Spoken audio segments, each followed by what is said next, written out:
Good morning and welcome to Community Connections with Children's Services Council, St. Lucie County. I'm just one of your reluctant remoting hosts, Sean Boyle, and with me is Ashley Mock. You're adding adjectives now. I don't know how I feel about that. and I got to clarify that. Great start to the show, Sean. I got to clarify that. I'm not reluctant to do the radio show. I love doing the radio show. I'm reluctant because I'm still remoting. And I miss physical contact with people. I know. You and I were joking before the show started. You requested a meeting with someone this week just so that you could have like real conversation. Human interaction. I'm not gonna lie. It was Trissa from the Chamber of Commerce, and she's done the same to me. That's why I felt comfortable doing the same to her. I get it. I get it. So welcome to the half-hour radio program on 104.5 The Flame every Sunday at 10 a.m. Thanks to a wonderful partnership we have with Alice, Lee, that whole team over there, Courtney, everybody. But also because during a pandemic, they highly recommend that you not sit close to people and talk, which is really what a radio show is. So we record the radio show on Zoom for your it's working out okay. Viewing pleasure, question mark. And it's been good. It has been good. And it's been great because we've been able to get a wider variety of people to participate. So it has been great. And we rebroadcast that show. So if you're listening on the radio, you want to know what we look like, be careful, on Sundays at 11 a.m. on our Facebook page. Yeah. Oh. So you didn't do the priorities. I know. I was just like, oh my gosh, the one thing that I'm responsible for in the show. I know. What are we doing here? So let's do it together. I'll do one, you do one. It's the first time we've ever done it this way. Okay. I'm going to go out of order too. No, just kidding. First priority is to make sure every baby's a healthy baby. Stopping child abuse before it happens and building strong families. Keeping kids off the streets. Keeping them in school. And I'm sorry, I'm pointing. For those of you on the radio, you got to check out the video because I'm pointing and it's opposite of what I think it is. And the fifth one is keeping kids off drugs, alcohol, and other risky behaviors. And we utilize this time together to talk about resources and things that families can access to make their lives better. And quite honestly, even if you don't have kids and you're just active in the community, and it could be active because let's face it, we're in a pandemic, it could be active on phone conversations and Facebook or whatever. We supply you with information and resources to help families out so you can be that superhero in your community, in your neighborhood, at your church congregation to make sure that families are getting the resources they need. And I do just want to point out, and I think I mentioned this last week, but so much is changing in our society right now, like literally day to day. I think internally I'm changing too. I'm just saying. that might be true. And I shared last week that I noticed that there were a lot of people on Facebook looking for recommendations, looking for help, looking for support. And Facebook is a really great way to kind of identify some of those things. I say that with a word of caution because Facebook is also a really great way to drive your mental health right into the ground. So please be careful about that. But you made a comment, I don't know, I don't remember if it was on the radio show or otherwise last week about, we really need to be the people that are building everyone up, and that there's a role for positivity in this pandemic. And if we can be that sort of connector for people, not just at the Children's Services Council, but as individual people who live in this community and want to make sure that it's a great place to live, you can be that resource. You can be that person that knows what programs are out there, that knows how to help families that are in trouble, that knows how to tell a mom, where to go to get this or this or this. And so that's really what we try to do with the program, with the radio program, with making sure that we share all of this information, is really just to make sure that the people in our community, you don't have to be a state representative. You don't have to be the CEO of a nonprofit. That doesn't matter. I mean, you really can share this information with anybody, anywhere. And that's all we're trying to do with making sure that this information is available to you. So the radio show is a great way to learn that. Our website has a wealth of information on it about all of our funded programs, and you can kind of keep track there of what's happening and what's changing. And we've tried to compile a lot of resources that are directly related to coronavirus there as well. So we've got a great page right on our homepage You can click on the button that says COVID-19 and takes you to all of those resources. But I would just encourage everybody to kind of try to pay attention to those things and pay attention to the questions that people are asking, because they may not outright ask you for help, but the things that they share with you are going to identify maybe some of the struggles that they're having. And we have programs that are out there that are ready to serve. And just a reminder for our listeners and viewers that the website is www.cscslc.org. It's the acronym for Children's Services Council of St. Lucie County. And someday we will change it to something a little bit more clever, like stophunger.org. But yes, in the meantime, again, it's the acronym for Children's Services Council of St. Lucie County, cscslc.org. And you just said something that really, you and I, I always joke when I call you, right? Because you're working remote. I'm coming into the office. And by the way, it's Tuesday. And I think today more than ever, or this show more than ever, we need to date stamp it. For real. It changed on Monday, and we'll talk briefly about that. But you and I talk, I think every day. And I'm always like, hey, thanks or whatever, we'll wrap up. And I'm like, I think this is the last time you're going to hear from me, but I can't guarantee it. So I appreciate our conversations, because sometimes I'm just like, hey, I need a check-in. Like, I need to run something by you, or honestly, I just need to vent for a minute. But of all that you said about, we can be negative or we can be positive. And that's a choice everybody makes. And I know you and I have talked about, we're choosing to be positive. Our agency is going to be positive. We're going to build up. And we talk about it, and you mentioned it in the environment of resources, right? Which is really the point of the show. Now, so if you're watching this show and you're like, look, Sean, actually, I just tune in because you guys crack me up a little bit. I know you, maybe these resources, I'm going to, but even just taking the notion that you're going to build up as opposed to tear down, even if it's not about resources, even if it's just about being that positive light and connecting with the people that you know and love. Because I've gone through it, I think twice during this pandemic. You called me out one time, not in a bad way. You just asked me if I was all right, and I wasn't.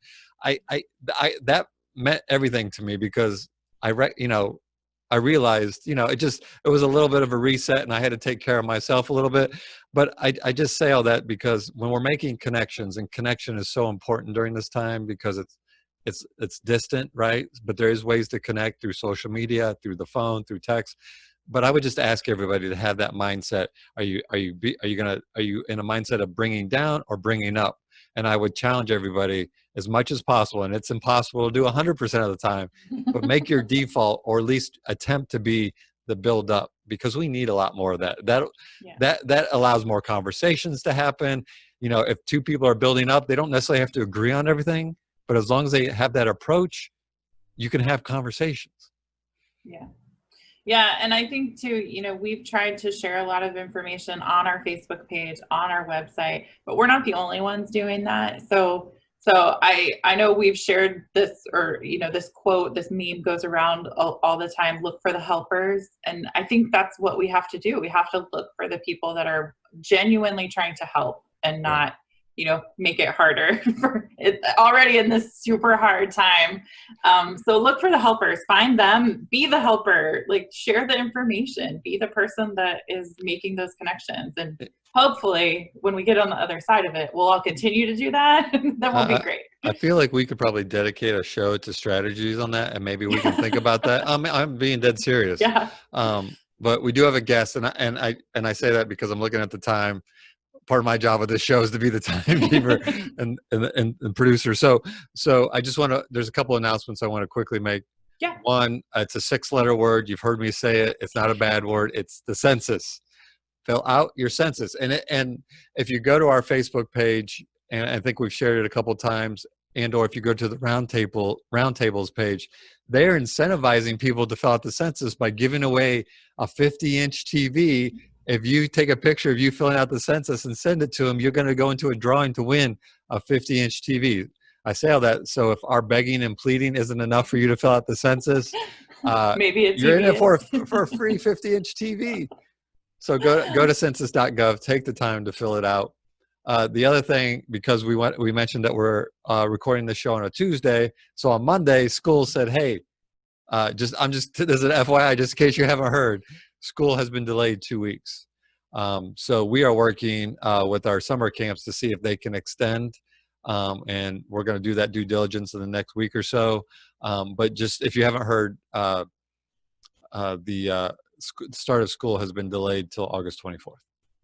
Yeah, and I do want to just point out that I think the conversations and the questions are already happening about whether summer programs are going to be able to stay open those additional 2 weeks. And I just want to take this opportunity to give them a huge shout out, because I think our after school and summer programs were able to make the pivot in March when schools got closed. And they literally have been working their tails off all summer long to make sure that kids, specifically kids of essential workers, had a place to go. And we really, none of that would have happened without them. And so, we're talking to them about their capacity of staying open those additional 2 weeks, but they are heroes in this summer to me, because they've really taken on a big chunk of what's been happening in our community. I like to joke around on this show. And so I don't want you to think this is a joke. I think we could dedicate a whole show about how to be positive and to expound upon what you just talked about. Because, I think, if you know anybody that works in an after school program that stayed open or the summer, they are, like you said, truly essential, and they deserve every accolade that we can give them. Yeah. Because while we're struggling to how to make it safe for kids to return to school, they've been doing it for months. And they actually, they've been doing it in small ratios and been, very cautious. And I know school is a totally different animal, and we get that, but they have been on the front line with kids pretty much from day one. So they absolutely deserve every accolade that we can give them. Yeah. All right, I'm gonna let our guest in.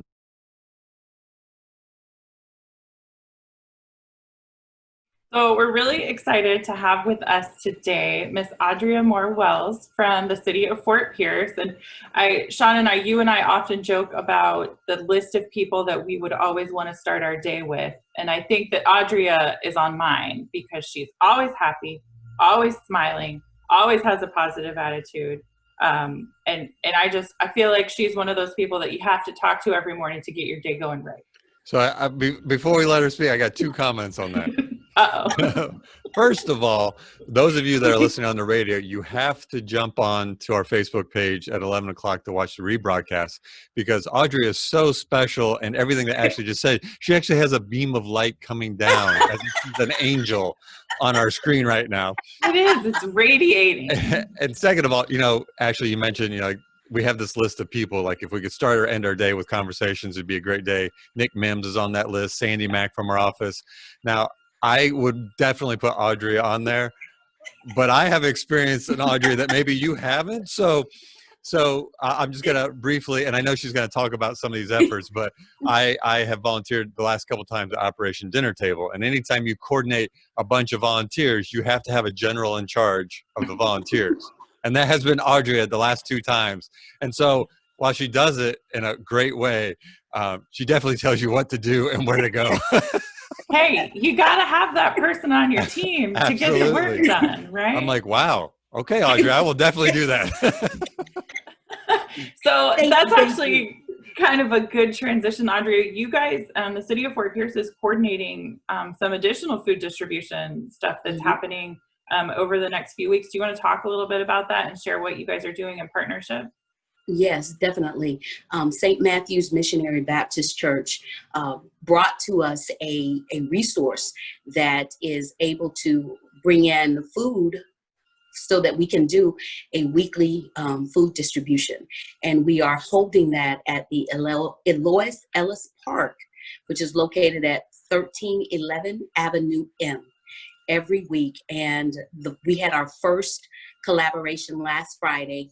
And when I tell you St. Matthew's and the volunteers, we had over 50 volunteers there to assist with placing the product in the vehicles of the cars that had begun to line up. We had a line that stretched on Avenue O from the park entrance to US 1. And that was the first time that they had witnessed the need. And I had been telling them in our planning planning meetings, I said, you all are going to be very, very surprised because there are a lot of people in need in our community. We even had some individuals travel from Indian River County to come and get food because they said that, you know, things like that's not happening on a regular basis in their community. So we were able to provide that. We had individuals from Port St. Lucie drive up to the food distribution. So we are thankful that we are partnering with the church as well as its Palm Beach Harvest that is bringing in the food. And they basically told us that, hey, you can have as many trucks as you think you might need. So we have doubled our our food this week. So we expect to be able to help many more families. We serviced over 330 cars in this first event, which resulted in, we tallied up the number of households, and that was like, about 450. And then the family members was over 1,300. So we had a potential to impact 1,300 individuals just from that first event. So we are excited about what's happening. We are excited about being able to provide this every week for our citizens. That's amazing. So, yeah. we've talked to Ashley a lot about this pandemic, right? And it's impacted everything. And, if you've been blessed to maintain your job and, maintain a steady income, that is great. But, as Audrey is just reminding us, there's a large segment, and we know this because we read, the unemployment numbers and the people that are getting, whatever, but, this really kind of brings it to home, right? It puts, and if you have the opportunity to help out and volunteer, you can actually talk with the families, and it's great interaction, but it really is just a reminder that this is, real, this pandemic has had a big effect and the need, and it's so great that the city is, partnering with St. Mark's, which is awesome. St. Mark's or St. Matthew's? I'm sorry. St. Matthew's. St. Matthew's. I apologize. St. Matthew's, and meeting that community need. So, how often do you plan on doing it, and what day of the week do you do it? It's going to be every Friday, starting at 10 o'clock. And we're hoping this week with the two truckloads that we'll be able to get all the product off in time enough so that we can start online, because we really don't want people to be waiting. The difference with this event is that there's a form that they'll have to complete because of we have to keep track of the information, and so that we can provide statistics to Palm Beach Harvest. They are, they're just amazing, and we are grateful to them to be able to do this for our community. And, we at the city, it starts from the city commission to Mr. Mims, and it just trickles down that we want to help our community. And if there is an event that we can assist, we will try our best to do it, because we have people, we have resources, and what better way to use them during this pandemic to really help the people in our community and impact their lives in a positive way. So we are excited. I mean, the future. How can you not be excited when you listen to her talk about it? Like, right? I'm excited. I'm surprised she has time to talk with us. I'm surprised she has time to talk with us on this program, to be honest with you. I make time for you guys. Oh, well, thank you. We appreciate that. So the food distribution is obviously super important, but another thing that you guys have really stepped up on is the testing and trying to make sure that there are testing sites available to residents of Fort Pierce. Is there anything happening on that front that you guys have coming up? Well, Ashley, Ashley, if I could just interrupt real quick, I just want to, before we switch, you mentioned that there's a form that people have to fill out. So if I'm interested in getting food at 10 a.m. at St. Matthew's, or I'm sorry, at the park, Ellis Park, do I need to fill that form out before I get there, or do I fill it out when I get there? When you get there, because we have volunteers that are walking the line of cars and distributing the paperwork and helping those who might need some assistance with completing it. We don't need a whole lot. We just need to be able to capture the numbers, capture the families, and so that we can have a really good picture of what kind of impact this event is having on our community. Great. I'm sorry, Ashley. I just wanted to put a bow into that, because we always say on the show we want to make sure that people that are going to use the service know everything to expect. So I just wanted to make sure we got that in. Okay. So the testing. Okay. Testing. Go. Yes, the testing. We are actually talking with Dynex Diagnostics again. This local company has stepped up to the plate anytime that we have called and asked them to assist us in providing testing, and that's what we are hoping to do. We're hoping to also offer weekly testing, probably on Saturday. We haven't identified a location just yet, but we're going to be talking with them this morning, and we'll have firmer information, and I'll get that out to you all so that you can get it out to the community. Because right now we really only have one free testing site, and that's at Florida Community Health Centers on Delaware Avenue. But we would like to be able to get a location that's kind of more so in the middle or closer to the population that may not have a car and able to get to the drive-through or even the walk-up. So we just want to make it a little bit more convenient for those residents in our community, or citizens actually, because we don't limit. We don't say you have to live in the city of Fort Pierce. The only thing that we say is that the site is located in Fort Pierce. If you need a test, then we'll provide it for you. And that's that. And so, and I think what we're going to try to do this time is we want to test. Our goal is to test 300 people a week. So what we will probably do is allocate like 150 tests for just individuals who don't have an appointment, and 150 tests for those individuals who will go on and register, because it makes it a little bit more easier when individuals register online. And then that way, once their tests are resulted, they will be notified immediately via email. And that's the good thing about Dynex, where we have been hearing that testing companies or laboratories have taken like up to 10 days to get information or get the information to the DOH. Well, with Dynex Diagnostics, their information goes directly to the Department of Health through the Merlin program, because whenever there's a test that's been resulted and they have the results, it gets there right immediately. And then what they have is a physician assistant. She calls all of the positive test results, and she speaks with them, discusses with them their results, and does a little, a counseling, a follow-up with them. And that's something that they've always done. And our negative test results, from the outset, they have reported all of the test results to the Department of Health. So we are so thankful for having a local company that can be able to give you your results within 48 hours and get the information to the Department of Health in the same amount of time, so that they can have real numbers and be able to start the contact tracing. So, that was a gem, and we are grateful. And it's just, Christian and the guys, they come over and they do their thing. And it's amazing to see how they just get it going. It's really good. We have a great relationship with them. And then we also have volunteers from the Department of Health, their Medical Reserve Corps, who have come out and assisted us. And then the other thing that we do that nobody knows, but till now, anyone that comes through the line and has a test done, what we've done is we have reached out to our local restaurants, and we've asked them to provide a meal, and to kind of give them help them to stay alive. We've actually purchase those meals for the number of tests to be given. And when you pass by the City of Fort Pierce tent, you will be offered a free meal from one of our local restaurants. And usually they're hot and very good. So love that's that. Awesome. Yes.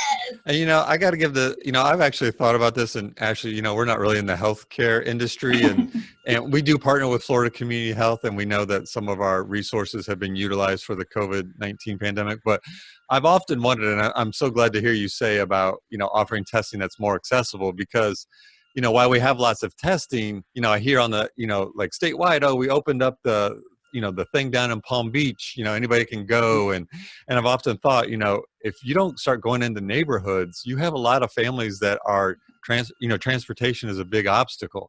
So I'm excited to hear that you guys are, building that into your equation when you're talking about offering testing. I know you have, but I just think that's important, I think. Yeah, it is definitely, because we've had individuals that have walked up to the sites when we have done previous testing, and we did not turn them away. We did service them. The only challenge sometimes I know there were a couple of individuals that walked up, is that they didn't have anywhere for us to send the results.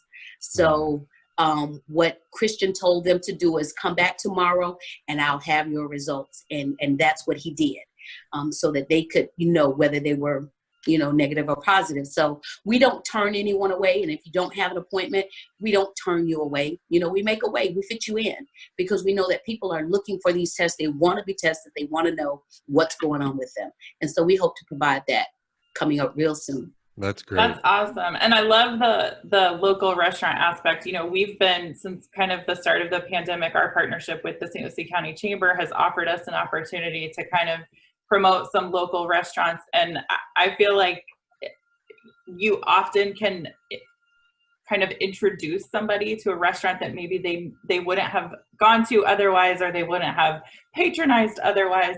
I feel like I've found some favorites through our small business challenge, just because it's restaurants that I normally probably wouldn't have stopped into, but when they step up and show that they're a great community partner, I feel like I want to keep going back, and the food is delicious, so that's helpful. So I like that. I like that aspect of it too.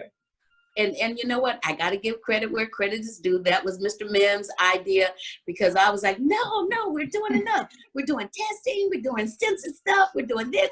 No.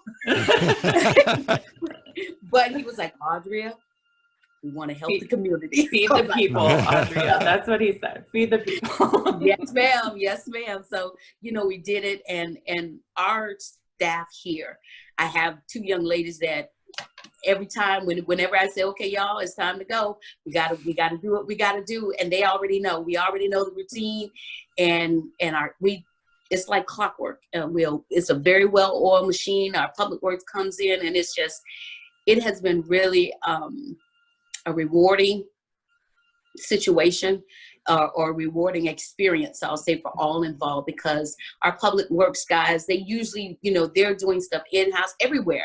They are not normally a part of what we do in the community, so they have gotten an opportunity to do that. And so I'm just excited about that too. So we're doing some great things. And then the other thing that I just want to talk about briefly, we're still working out the kinks in that, but it came about as a part of our meeting, our weekly meeting with the nonprofit organizations, the Operation Togetherness, or Operation Together. And because we're getting ready to start school, we are also working on providing a free drive-through school supplies for our kids in the community. And we have also been able to repurpose some funds. Children's Services Council is sponsoring the event, and we thank you all very much. We can always count on you whenever we need your support to do the things that we want to do for our community. And I think this is going to greatly help our kids to transition back into school, help parents to transition back into school by offering these free supplies. So we're working out that. I'll get that information to you once it's finalized. And we're just excited. And we've taken our participation in the community to another level, but we couldn't do it without you and all of the other nonprofit agencies and organizations that we partner with. So we thank you. That's awesome. Ashley, I know what you're thinking. I was thinking the same thing. I'm like, man, I would love to be in a meeting between Audria and Nick Mims. I think that would be like the best thing ever. Yes. Right? How do you not leave there and want to go do something? Right. That's what happens every time. And the thing about it is one, we laugh every day and all day, because his philosophy is, if you can't laugh at work, then why come? If you can't enjoy what you do, then why do it? So, he made it clear from the start in January when I came. It was like, he said, Audria, don't take everything so seriously, because I'm the one. I always take things seriously. I love that. But it's just, go ahead. I want to get you to, as Sean says, tie a bow on it. You mentioned a lot of things and a lot of opportunities for residents. Is there a place on your website or somewhere where all of that information lives, that people can find it if they need to go back? Our Facebook page. We also use Twitter. All of the social media platforms, we're on Neighbors. And then there's also a way for residents to be able to sign up to receive these alerts. So you can do it on our Facebook page, on our website. And that's the best way to receive the information from us. And because things are still kind of fluid, we haven't really finalized dates and times of that nature, our Facebook page, or even calling. You can call our front desk and they will have the information if you want to know, what the city is up to next. Awesome. And we got to give big credit to the entire team at the city of Fort Pierce, because you hinted at it. We formed this little group that meets weekly of all our after school and summer providers. We called it Operation Dinner Table because that's what we worked on, and we've talked about that on the show. And the city of Fort Pierce played a huge role. And I know that not only because of the resources that they provided, but Audria was telling me what to do on both those days. So I know that the city had something to do with it. I'm just kidding. But we've continued to meet with Operation together. And, honestly, we've had different people pop in and out, but, it was mostly for our after school and summer providers. But Audria's been at every single meeting when she can, when she's not handing out food, because she sees the connection. And it's just that collaborative spirit that's at the city. And I think it just really reflects that the city, like you said, they're in it to help people and do it with grace and humor. And it's really reflected in everything that Audrey has been doing. Well, thank you. Agreed. Well, we are at the end of our timeline. We're going to let you get back to work with that shining glow. I hope that stays with you all day. Tell Mr. Mims we said hi. But we're grateful for all that you do, and we encourage everybody to stay connected with the city, because they've been doing it anyway, but even more so during the pandemic, to make sure that the residents are getting what they need. And what we're hearing is you're going above and beyond just the city. You're going to anybody that needs it, that can come and get what they need. So we're grateful for that, and we're grateful for our partnership. That is at the end of our show officially. If you watched the video, you know that we had to do this in a couple of takes. I want to remind everybody that it's a radio show every Sunday at 10 a.m. on 104.5 The Flame. And because we're in a pandemic and we do it via Zoom, it's also a television show on our Facebook page every Sunday at 11 a.m.